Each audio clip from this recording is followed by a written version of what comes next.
کبھی اللہ تعالی شانہ قربانیوں کا نتیجہ آدھ گھنٹے کے بعد نکالتے ہیں، کبھی 10 سال کے بعد، مگر نکالتے ضرور ہیں، اس لیے کہ اللہ کا وعدہ ہے قرآن میں، وَلَا تَهِنُوا وَلَا تَحْزَنُوا، ہمت مت ہارو، جو بھی حالات تم پر آ جائے ہمت مت ہارو، وَلَا تَحْزَنُوا، غم مت کرو، اس لیے کہ ہمارا وعدہ ہے کہ وَأَنْتُمُ الْأَعْلَوْنَ، بلند تو تم ہی رہو گے، وَأَنْتُمْ، تم ہی بلند رہو گے، إِن كُنتُمْ تَعْلَمُونَ، إِن كُنتُم مُؤْمِنِينَ، بس مومن رہو، مومن رہو، دل میں اعتقاد صحیح اور اعمال تمہارے صحیح، دل شکستہ نہ ہو اور غم نہ کرو، دل تمہارا ٹوٹے نہیں، دل شکستہ نہ ہو اور غم نہ کرو، تم ہی غالب رہو گے اگر مومن ہو۔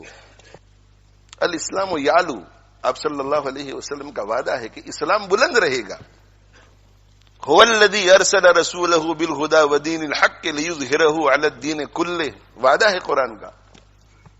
اس لیے ایسے حالات میں شکوک شبہات میں مبتلا نہیں ہونا چاہیے، اللہ کی حکمت پہ یقین رکھنا چاہیے، اللہ کی حکمت پہ، اللہ کی حکمت بھروسہ رکھنا چاہیے، اور جہاں کہیں جو کوئی پریشان حال ہے، جس درجے کی پریشانی میں ہو، جس درجے کی پریشانی میں ہو، ان کا تعاون کرنے کے لیے جس طرح انہیں خود بھی اللہ کی مرضیات پہ چلنا ضروری ہے، پوری امت کے لیے اللہ کی مرضیات پہ چلنا ضروری ہے۔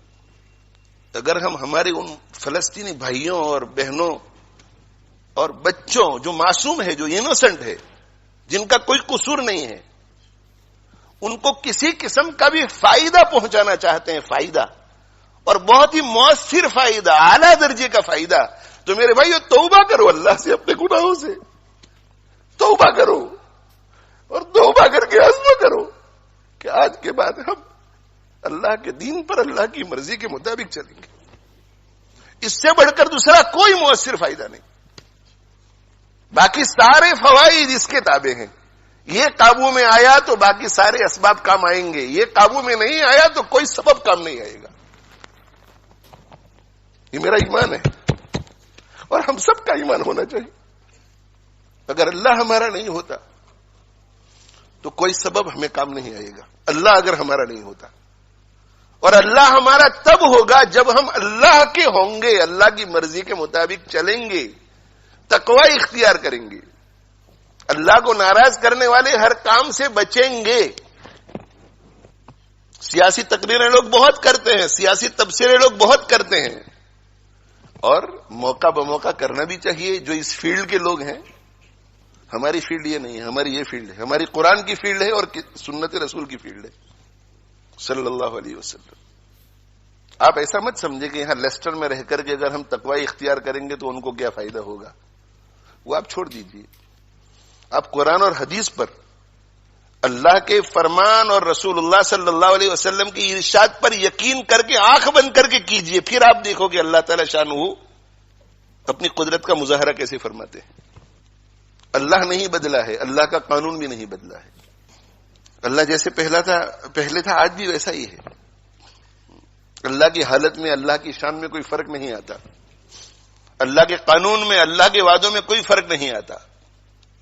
آج بھی ہو جو ابراہیم سا ایمان پیدا، آج بھی ہو جو ابراہیم سا ایمان پیدا، آگ کر سکتی ہے انداز گلستاں پیدا۔ آج بھی اگر ابراہیم علیہ الصلوۃ والسلام جیسا ایمان، ویسا یقین، ویسا بھروسہ اللہ پر، ویسا توکل، ویسا اعتماد ہو، اور ویسا تقوی ہو، ویسا صبر ہو، آج بھی ویسا ذکر ہو، زبانی ذکر بھی ہو، دل بھی جڑا ہوا ہو، آگ کر سکتی ہے انداز گلستاں پیدا، تو آگ باغ بن سکتی ہے آج بھی۔ اسے کہ اللہ کا قانون ایک ہی ہے۔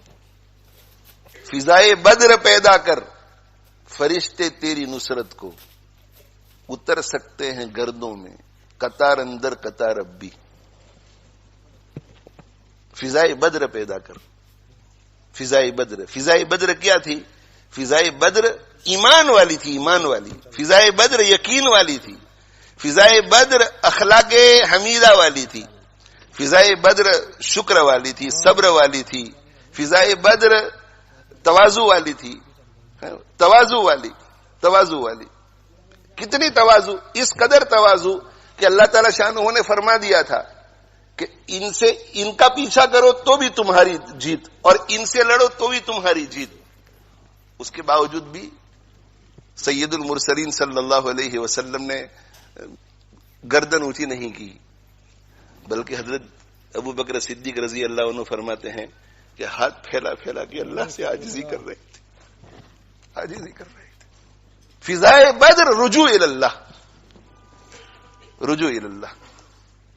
حضرت جی مولانا الیاس صاحب رحمۃ اللہ علیہ ارشاد فرمایا کرتے تھے کہ بندے کو رجوع اللہ اس طرح کرنا چاہیے جیسے ایک لولا، لنگڑا، اندھا، بہرا، گونگا کرے. ایک لولا، لنگڑا، بہرا، اندھا، گونگا، اس کو جب کوئی ضرورت پیش آ جائے تو وہ کتنا رجوع کرے گا اللہ کی طرف، کتنی عاجزی کرے گا. اس لیے کہ وہ جانتا ہے کہ میں چل نہیں سکتا، میں پکڑ نہیں سکتا، میں کسی کی بات سن نہیں سکتا، میں دیکھ نہیں سکتا، میں کسی کو پکار نہیں سکتا، اور مجھے بھوک لگی ہے، مجھے پیاس لگی ہے، اب میں کیا کروں. اس کا پورا بھروسہ اللہ پر ہوگا کہ اللہ ہی مجھے بچا سکتا ہے، اللہ ہی مجھے کھلا سکتا ہے، اللہ ہی مجھے پلا سکتا ہے. وہ کتنی آہوزاری کے ساتھ دعا کرے گا. تو حضرت جی مولانا الیاس صاحب رحمۃ اللہ علیہ فرماتے تھے کہ دعا کرو اللہ سے تو اس اپاہج، اس لولے، اس لنگڑے، اس اندھے، اس بہرے، اس گونگے کی طرح دعا کرو جس کے پاس سوائے اللہ کے دوسرا کوئی سبب نظر نہیں آتا.